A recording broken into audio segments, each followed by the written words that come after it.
you ever walked into a room full of people you grew up with and suddenly felt like a stranger? Or had that one family member who talks big but pays for nothing? Or maybe you've been the quiet one holding everything together while everyone else takes the credit? Yeah, that's me. My name is Riley Hart. I'm 33 years old, and I work as a cybersecurity analyst for a logistics firm in Denver, Colorado. And this is the night my entire family finally revealed what they really thought of me on camera and triggered a chain reaction they never saw coming. But trust me, they should have known better, especially since I'm the one who's been paying their bills for almost a decade. Anyway, you'll see. Let's start with the party and stick around. The part where the deputies show up. Yeah, it gets wild. New Year's Eve, 11:48 p.m. The Hart's annual blowout, something my parents treated like the Met Gala, even though it was just their oversized suburban house, packed with half-drunk neighbors and cousins who only show up when there's free food. There were sparkly 2026 hats, cheap champagne fountains, those annoying TikTok ring lights everywhere, and a playlist stuck between 90s throwbacks and whatever my brother Mason found on SoundCloud. I walked in, holding one small gift, a matte black box with a red ribbon. Nothing crazy, just a pair of really nice custom in-ear monitors Mason had been hinting about for months. He said he needed them for his studio sessions. Translation: his bedroom, where he makes beats that all sound like microwaves having a panic attack. Anyway, the second I stepped inside, the room quieted. Not completely, but enough for those tiny side-eye comments to float through the noise. Oh, look who finally decided to show. She always thinks she's too good for family stuff. Bet she's here to lecture everyone again. Oh! Ha ha ha. Cute. I kept the same tight, polite smile you give TSA agents when they're going through your bag like you're hiding a rocket launcher. Hung up my coat, held the box close, and went looking for the only person I actually cared to see. Aunt Lorraine, my dad's older sister and the only member of this circus who ever defended me. She spotted me from across the kitchen and waved dramatically. "There's my favorite hacker!" she shouted. I hugged her, inhaling the smell of her rose perfume and the faint scent of, "I'm tired of everyone's nonsense tonight." "Brace yourself," she whispered into my ear. "Your brother has had a lot of tequila." Great. Because that's exactly what an insecure man-child needs. Liquid confidence. By 11:55 p.m., everyone had migrated into the living room for the countdown. The giant TV blasted Times Square. The ring lights were on. Every cousin had their phone ready for content. Priorities. That's when Mason finally noticed me. He swaggered across the room like a guy who thinks he's the main character, even though he's barely comic relief. Well, well, well, he slurred loudly. "If it isn't Riley the robot, here to bless us with her presence." The crowd snickered. He pointed at the gift box in my hands and yelled, "What's that? Another boring-ass productive present? Let me guess. A planner, a spreadsheet, a tax form?" People laughed, phones lifted, and my stomach dropped. Before I could answer, he snatched the box right out of my hands. "Let's see what she brought the family she never even hangs out with." He ripped the ribbon, tore the wrapping, pulled out the monitors. He held them up, squinted, and then, with every phone recording, he yeeted the entire box straight into the kitchen trash can. The lid slammed. Someone cheered like he just hit a game-winning 3. Then Mason cupped his hands around his mouth and screamed, "Nobody wants you here, Riley!" And that was the moment everything changed, because all I did was smile, a calm, very unsettling smile, and I said, "All right then. What happens next?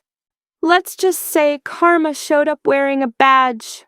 I didn't yell, I didn't cry, I didn't even blink. I just stood there in the middle of that overcrowded living room, ring lights bouncing off glittery decorations, half the family still screaming, "Woo!" like they were at a frat party.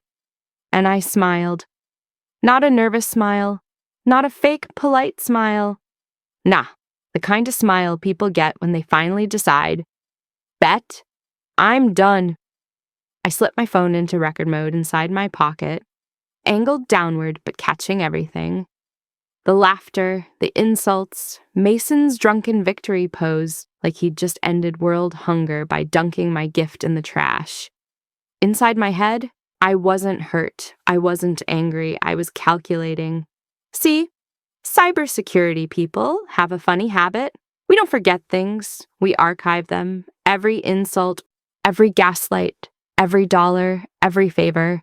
We keep receipts better than CVS. And oh boy, I had a warehouse full. Midnight hit. Fireworks popped on TV. Everyone screamed. I grabbed my coat, walked out the door, and let the cold slap me awake. My heartbeat was steady, my breath was slow, my hands not even shaking. The moment I stepped off the porch, I heard the living room erupt behind me in another wave of laughter like my exit was part of the entertainment. Cute! As I walked down the driveway, my phone buzzed with a text from the one person I had looped into this mess weeks ago. Attorney. Ready, say the word. I didn't reply yet. Didn't need to, because the universe was already spinning the wheel. Let me back this up for a sec, because none of this blew up overnight. This was 9 years in the making. 9 years. Rent, medical bills, a new roof, car repairs, groceries, when the fridge mysteriously went empty. All covered by me, quietly, automatically, routinely. While they praised Mason like he was the chosen one. While they told everyone I was just a tech nerd with no life. While my dad literally bragged that Mason kept the family afloat. Buddy, the only thing Mason kept afloat was his DoorDash account. And yet, I paid. Every month, never asked for thanks. But this year, something snapped. The break started back in August when I discovered something I wasn't supposed to.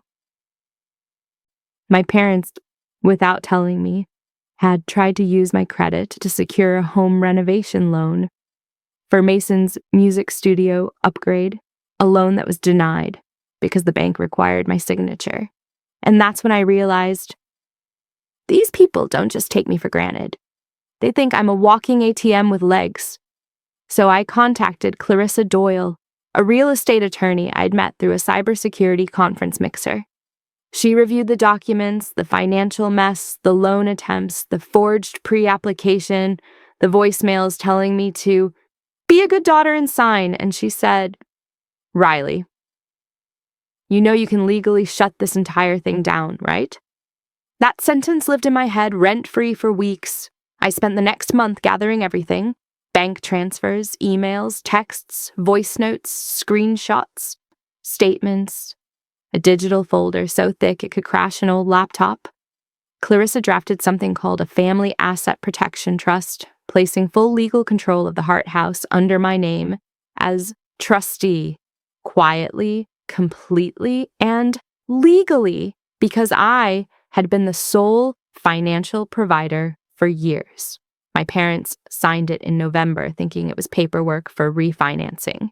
They never read it. They never asked questions. They would have signed a napkin if Mason told them to. Which brings us back to New Year's Eve, the moment they let Mason trash my gift and humiliate me publicly. They unknowingly triggered a clause Clarissa insisted on adding: any act of hostile conduct toward the trustee nullifies occupants' rights of residency. AKA, they kicked themselves out, and they did it on camera, on 35 phones, in front of every witness, while drunk and laughing. So I walk off the porch, calm as a Buddhist monk who just won the lottery, because I knew exactly what was coming next. And, oh, buddy, it was coming fast As I reached my car at the curb, I opened Clarissa's text again. Ready? This time, I typed one word. Now. And that single word started a countdown way bigger than the one playing on their TV. Because in less than an hour, lights would flash, badges would appear, and the entire Hart family would choke on the consequences they served themselves. I sat in my car for a moment, engine off, fingers tapping the steering wheel, while the house behind me pulsed with bass and bad decisions.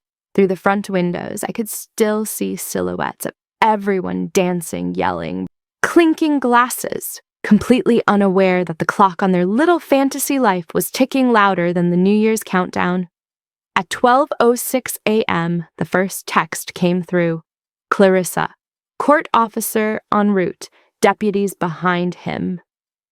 I exhaled, slowly, not nervous, not guilty, just relieved, because people forget. When you push the quiet one long enough, eventually the quiet one starts pushing paperwork. I stepped out of the car just as the first snowflakes started to fall. They landed soft and light on my coat, melting instantly. The whole street looked peaceful, calm, cold, still. Oh, the irony! Because inside that house, chaos was about to get its own soundtrack. 12:14 a.m., an unmarked county SUV rolled up behind my car, then another, and a third.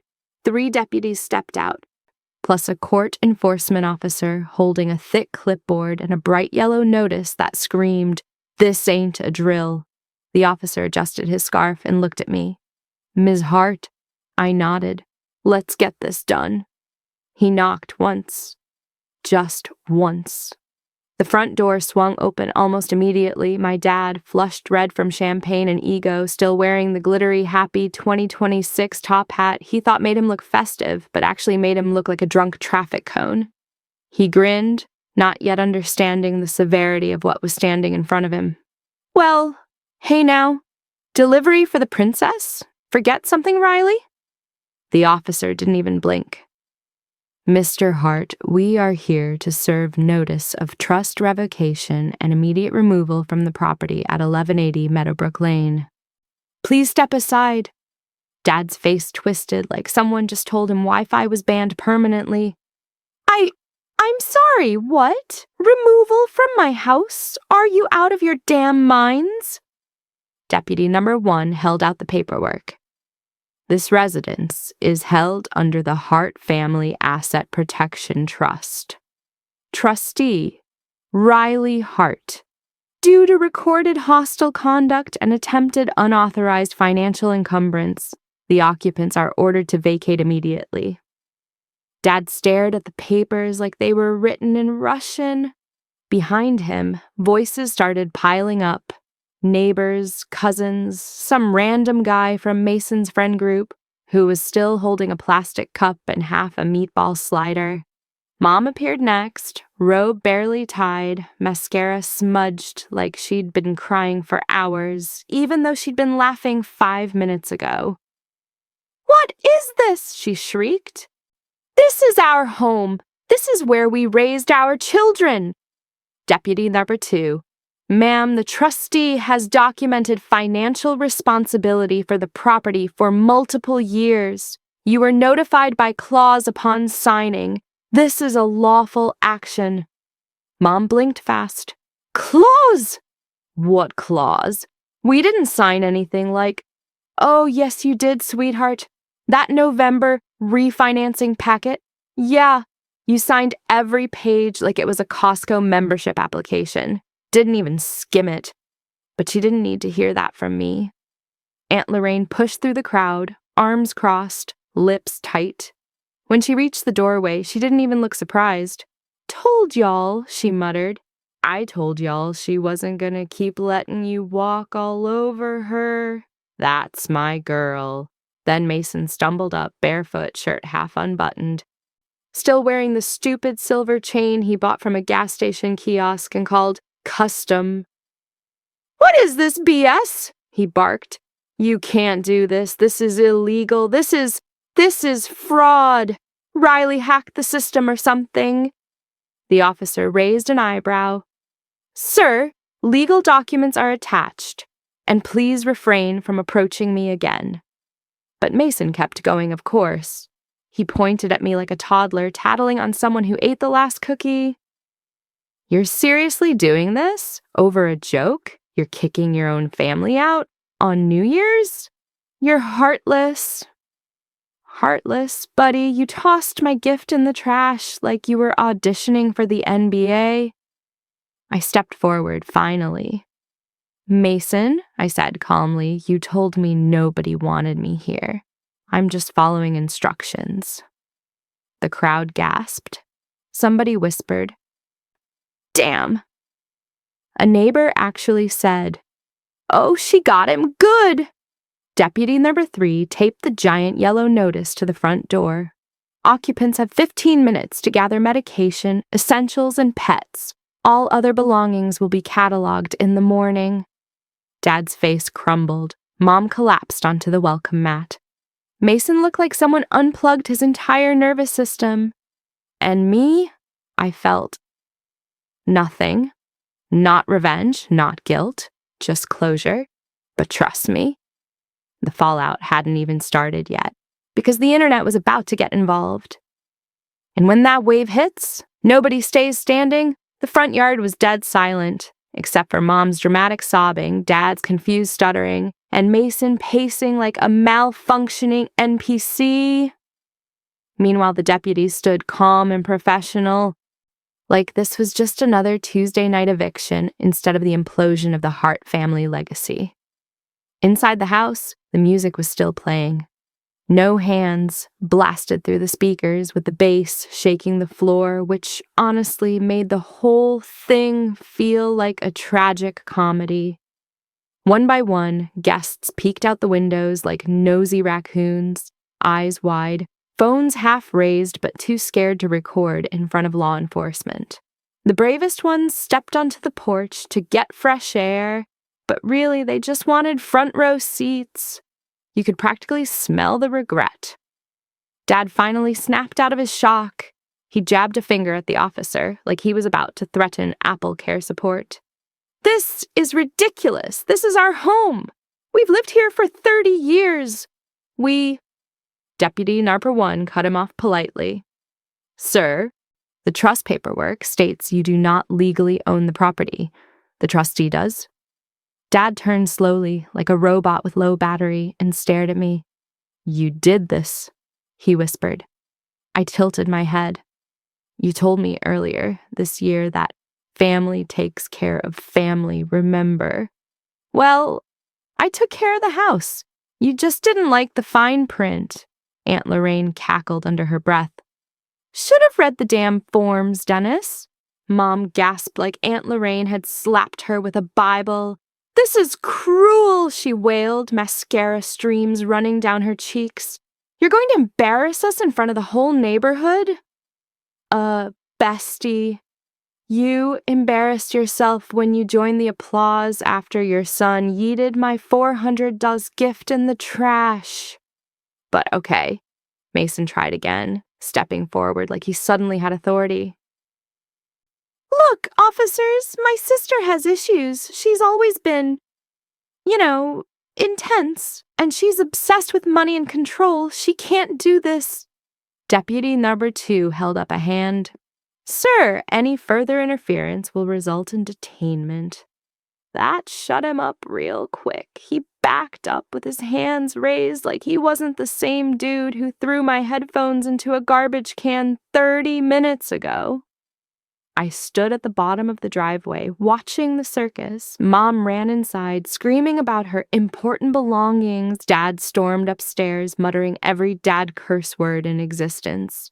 Mason tried to call someone, anyone, but his phone kept dropping calls, probably because he still hadn't paid the bill I'd covered for the past 3 years.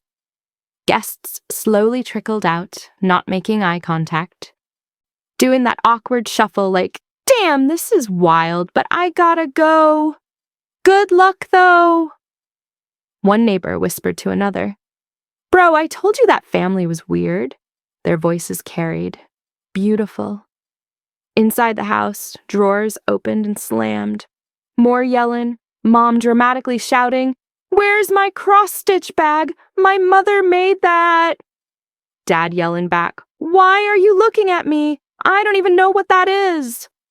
Meanwhile, the security officer quietly documented every room, every item, every timestamp, like this was a documentary about karma, which, honestly, it kinda was.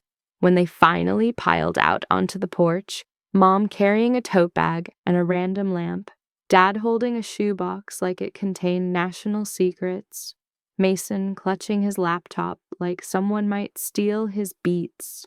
The deputies gave them final instructions. "Keys, please," Deputy Visitor 1 said. Dad clenched his jaw, then slammed the keys into the officer's palm so hard it made a slap sound. Big tantrum energy. Deputy Scissor 3 taped a second bright yellow notice to the door. "Legal access. Prohibited. Property under trust enforcement." Mom let out another wail, dramatic enough to win an Oscar. Then the locksmith pulled up. Oh, the look on their faces when he started drilling the lock. Priceless. Dad yelled something about lawsuits. Mason yelled something about mental breakdowns. Mom yelled something about me ruining their lives. Aunt Lorraine sipped from her insulated wine cup and muttered, "Shoulda treated the girl better." Facts. By the time the final screw hit the ground and the new lock clicked into place, the Harts stood on the lawn in the snow, clutching their belongings like a sad yard sale. The deputies escorted them to their cars. Guests peeled out of the neighborhood. The street was quiet again. Except this time, so was I. Not angry, not sad, just done. And then my phone buzzed again. A notification from the one place I didn't expect. TikTok. "Your video is gaining views. 10K in the last minute." Oh yeah, remember the pocket recording? Yeah, the internet had gotten its hands on it. By the time the locksmith drilled the final screw into the new deadbolt, my phone was vibrating like crazy. At first I thought it was Clarissa, or maybe Aunt Lorraine sending me updates. Nope, it was TikTok. My pocket recording, the one I casually hit the moment Mason turned the party into his personal WWE debut, had auto-synced to my private cloud folder, and apparently the algorithm had decided the world needed to see what family loyalty looked like at the Hart residence. The preview clip alone had already hit 120,000 views in 10 minutes. Bruh. I didn't even have the app open, and I could hear the notifications going off like fireworks. Ba ding ba ding ba ding ba ding. Meanwhile, down the driveway, Mom was full-on meltdown mode. Dad was trying and failing to start his car, probably because he clicked the trunk button instead of the ignition. And Mason? He was standing in the middle of the yard, barefoot in the snow, staring at his phone like it had personally betrayed him. "Riley, what the hell did you do?" he yelled across the street. I raised an eyebrow. "You said nobody wanted me there," I said. Turns out the internet disagreed. A couple neighbors, who'd pretended to just come outside to check the weather, choked on their laughter. I finally opened TikTok. And holy mother of plot twists, the video already had 488K views, 72K likes, 13K comments, 5K stitches and counting, and the top comment, "This ain't a family, this is a group project gone wrong." Another one said, "The brother threw the gift like a toddler at Walmart, someone take his tequila away." Then, Ness! The way she smiled, that's the "I prepared a folder" smile. I support her. The internet understood me better than my own bloodline ever did. A moment later, a notification popped up. A Denver tea spill uploaded a new video with your clip. Oh Lord, the local drama page got involved. They had 600K followers. I clicked it. It was a dramatic edit of the trash can dunk moment, slowed down with cinematic music and captions like, "POV, You just activated the clause she warned you about." I literally snorted. But the real kicker, the full clip, my calm voice saying, "All right then," was going viral, like full-blown wildfire. Stitches, duets, reaction videos, edits with dramatic anime music, slowed replays, subtitles, lip-sync reenactments, everything. One creator had already titled their reaction, "When the quiet sibling finally uses the reverse card." Someone else posted, "She walked out like a villain who already got the final draft of the plot." I couldn't lie. It was kinda iconic. Meanwhile, my parents were realizing this wasn't just a house thing. This was a reputation thing. Mom tried to get into her car but stopped when her phone pinged nonstop. She looked down, squinted, and let out the world's most dramatic gasp. "Oh my God, my Facebook! My church group is seeing this! The neighborhood moms! Riley, how could you?" Church group? Girl, Jesus saw what happened before TikTok did. Dad finally got his car started, but froze mid-motion, staring at his phone screen with his jaw hanging open. Are these people calling me a deadbeat dad? What does LDAD ratio mean? I bit my lip to keep from laughing. Aunt Lorraine didn't. "It means," she said, "you took an L." And Mason? Oh, Mason.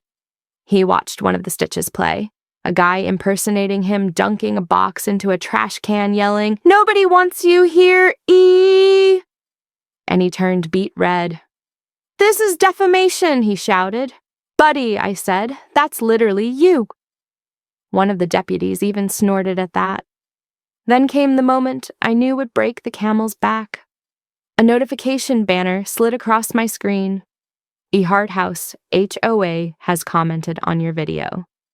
Oh, snap! The HOA, the group my parents bragged to constantly, the group they flexed on during block parties, the group they always bragged about. Best lawn on the street, we're the Harts. Their comment. Just 3 words. "We saw everything." Mom's soul left her body. Dad's hand shook so hard he almost dropped his phone. Mason whispered, "We're so screwed." Oh, honey, you have no idea because what happened online was bad. But what was coming financially? That was the real disaster, because while Mom was spiraling over the HOA, seeing her mascara meltdown, and Dad was Googling, "What does ratioed mean?" and Mason was threatening to sue TikTok itself, the real trouble had just started, and it came fast. I got the first email alert before I even pulled away from the curb. Subject: Mortgage account update. It read, "Your co-signed financial responsibility has been removed due to trust reassignment. All future account actions will be managed by trustee R. Hart." Translation: My parents just realized the house they thought they owned? Yeah, it wasn't theirs anymore. The bank updated the records in under 10 minutes. Corporate efficiency hits different when karma signs the paperwork. Down the street, Dad sat in the driver's seat, frozen like a Windows XP error message. "This isn't right," he mumbled. "This has to be a glitch. Riley wouldn't actually..." My door clicked open. Aunt Lorraine slid into the passenger seat of my car with her wine cup buckled in and said, "He's stuck on denial. Give him a minute." The man didn't need a minute. He needed a therapist. Mom was already spiraling into stage 5 meltdown. "This is humiliation! Everyone will think we're broke. They'll think we're bad parents." Aunt Lorraine leaned out my window, sipped her wine, and yelled, "We don't think it! We know it!" I swear I almost adopted her on the spot. Meanwhile, Mason was still staring at his phone, like it had personally orchestrated his downfall. Then his expression changed, like full-body freeze, eyes widening, jaw slackening. "No, no, no, no, no! This isn't happening!" He ran toward me, waving his phone like a man trying to stop a plane from taking off. "Riley, my sponsor dropped me." "Sponsor? Buddy, your sponsor was a local vape shop that paid you in store credit. But okay." He shoved the screen toward me anyway. "Effective immediately, Vapor Vault terminates all partnership agreements due to reputational concerns." And I blinked. "You were sponsored?" "Aunt Lorraine." "Girl, by DUHO 7-Eleven," I choked, but the next hit, oh, it was bad. Like career level bad. Another notification popped up on Mason's screen. His beat group, the little team of wannabe producers he bragged about, kicked him out of their project chat. The reason? We can't have trash dunk energy associated with the brand. Trash dunk energy. I almost fainted. Then Dad's phone buzzed. He looked at the screen. And I swear I saw his soul travel out of his body and into the snow. "It's the club," he whispered. Dad's country club, his pride, his safe space, his personality trait, sent him a formal message. "Your membership has been temporarily suspended, pending review, due to online conduct detrimental to the club's standard." Oh, he was done? The man lived for Wednesday night golf. He lived for those group chats with dudes named Rick and Brad who wore pastel shorts and talked about stocks they didn't actually own. Now? They ghosted him. Full ghost, Casper. No forwarding address. Mom's turn. Her phone dinged 7 times in a row. She clicked her church group chat, immediately burst into tears, because the messages were savage in the most holy Christian way possible. "We will be praying for your family. We saw the incident. This community values kindness. Maybe sit out of choir for a while." Translation: "You embarrassed yourself, sis." While they were melting down, Clarissa's car pulled up beside mine. She rolled down her window like some kind of legal Grim Reaper. "All utilities transferred. Insurance updated. Locks changed. Property now fully under your control." Dad's head snapped up. You can't do this to us. This is our home. You're destroying us, Riley." I looked at him calmly. "No, you destroyed yourselves when you let Mason treat me like garbage and clapped for it." Aunt Lorraine clinked her wine cup against mine. "To closure." Mom tried one last desperate swing. "Riley, honey, we're family. You can't just leave us homeless. People are watching." I shrugged. "Then maybe they'll learn something." Mason stepped forward, eyes bloodshot, voice cracking like a teenager. "What are we supposed to do now?" Oh, sweetheart. If only that was the worst of it. Because at that exact moment, my phone buzzed again, a message from Clarissa. "Ready to proceed with asset liquidation? Want to list the house this week?" The Hart family didn't know it yet. But losing the house? Yeah, that was just phase 1. By the time we left the neighborhood, the Harts weren't the Harts anymore. Not the picture-perfect family they pretended to be. Not the golden household my parents bragged about. Nah, they were just 3 people sitting in separate cars, staring at their phones, wondering how the quiet kid they ignored for years just pulled a full Batman-level play on them. And trust me, life wasn't done teaching them lessons. 2 days later, the video hit 12 million views. 12 million. TikTok, YouTube Shorts, Instagram Reels, everywhere. People stitched it, analyzed it, reenacted it, slowed it down, zoomed in, made memes, did voiceovers. My favorite? A girl who put Mason's trash dunk in slow-mo with Morgan Freeman, narrating. "And that, children, is when he sealed his family's fate." Even I laughed. Meanwhile, my parents were trying to hide from the world like raccoons in witness protection. The neighborhood group chat leaked screenshots. "Did you see the deputies? This is why you never mistreat the quiet daughter." "OMG, the gift throw!" I screamed. Mom tried to reply once. They removed her from the chat in under 30 seconds. Dad went to his Wednesday golf meetup like normal, except the guard at the gate scanned his card, frowned, shook his head, and said, "Sir, we can't let you in." Dad's face turned the exact shade of raw hamburger meat. He drove home, then realized he didn't have a home. And the apartment complex? Oh, the universe just kept cooking. Their neighbors recognized them immediately. One lady peeked through her blinds and said loudly, "Is that the TikTok family? Oh, wow." They shut their blinds so fast the cord snapped. Mason hit rock bottom next.